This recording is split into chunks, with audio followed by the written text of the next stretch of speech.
Only 42% of our kindergartners are coming to school ready to learn on day one. The rate of readiness is half that in schools of concentrated poverty, which District 9 has, some of those schools. But what are your thoughts on the role of early childhood education and expanding programs such as Camp K, pilot that will support 300 rising kindergartners this summer in getting foundational skills to be successful in schools?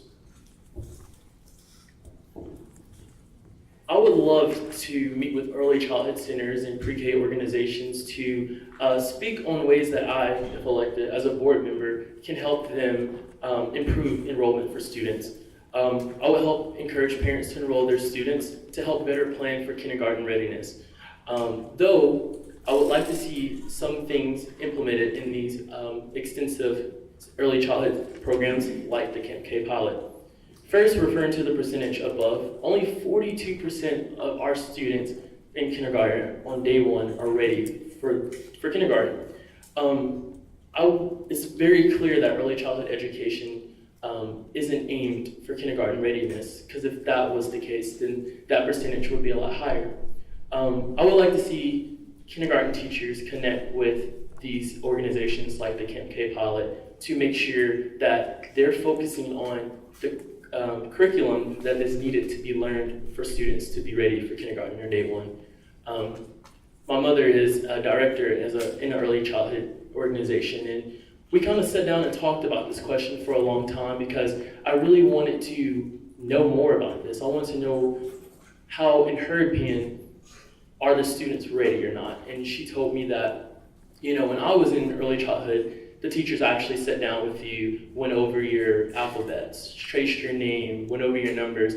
And she was saying that in some organizations across the board, her incorporation, so I'm not saying all, they're kind of going away from that curriculum. They're starting to kind of focus more on learning through play. One of their questions were, how do you jump? Show me how to jump, or show me how to skip. And I feel like those are the reasons that the percentages are so low nowadays. So I do agree with things like Camp K pilot, but I would hope to see that, I would hope to see that they're aiming towards kindergarten readiness and focusing on the fundamentals that those students need in order to be able to be prepared for their day one of kindergarten.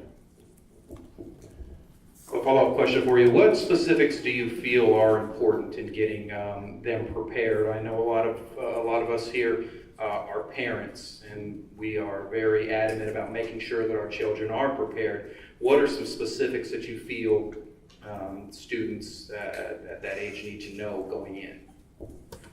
Thank you for that. Sorry if I wasn't clear. I just feel like going into kindergarten, some of the low poverty areas, it's hard for them to teach their kids when they have to work all day, all night to provide for their family. And it's hard for them to teach them even their ABCs, their numbers, or how to even write. So when you're bringing those students on day one to a kindergarten teacher, they already have their lesson planned out. Of course they're gonna go over that, but it's kind of hard it's gonna slow the other 42% down when you have this other percentage of people, kids, that don't know anything. So I feel that's what I'm talking about. If they can come into school knowing their ABCs, knowing their numbers, or knowing at least how to write, I feel like that will help those kindergarten teachers out to prepare for those students, to help them be successful their first year of public school or private school. Mr. Highlander, what are your thoughts on the role of early childhood education and expanding programs? Thank you. I believe Camp K is a great idea. In case some of you are not aware, it is a combination effort between the community and the school system.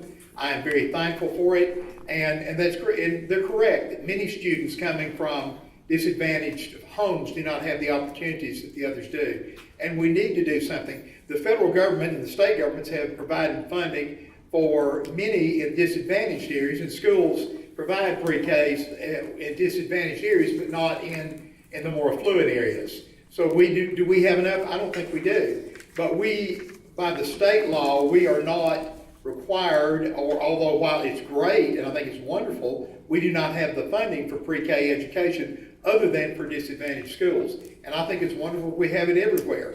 I would love to see community partners, churches, community organizations raise funding and have it. Camp K is dealing directly with the standards that kindergarten children need to know. I had a friend of mine whose grandchildren were in private school, said, Steve, we need to fire every teacher whose child is not on grade level at the end of the school year. And I said, wow, what about the ones who come that are not prepared for that grade level? He said, well, that's an excuse. It's just a good excuse. And we argued back and forth, and finally I changed the tone of the discussion, and I said, well, your grandchildren go to thus and so kindergarten and thus and so private school. And he said, yes. And I said, what's the reading level? Do you go and volunteer? Oh, yes. They're all reading when they come there. So they all know their primary colors? Oh, yeah, primary and secondary. Their letters? Oh, yeah, they can write every letter, upper and lowercase, when they come. Every child there. Wow. And what's their average vocabulary, do you know? He said about 2,500 to 3,000 words. I said, that's great. I said, so you think then, on the other hand, that a kindergarten teacher that has a child coming in with a 500-word vocabulary, not being able to recognize any primary colors, any upper or lowercase letters, then at the end of the school year, we need to fire that teacher? He said, oh, I see what you mean. And so he was able to come through and explain that. And we with my 45 years in education, I've got 15 different areas of certification, including early childhood. And I've taught everything from early childhood to vocational agriculture. Well, of course, my favorite being AP history. All different, AP European, AP World, or AP US. But I think we can do things that are fun, that are standards-based at every level that kids can learn from. We need to have creative, provocative learning activities from the pre-K all the way through high school.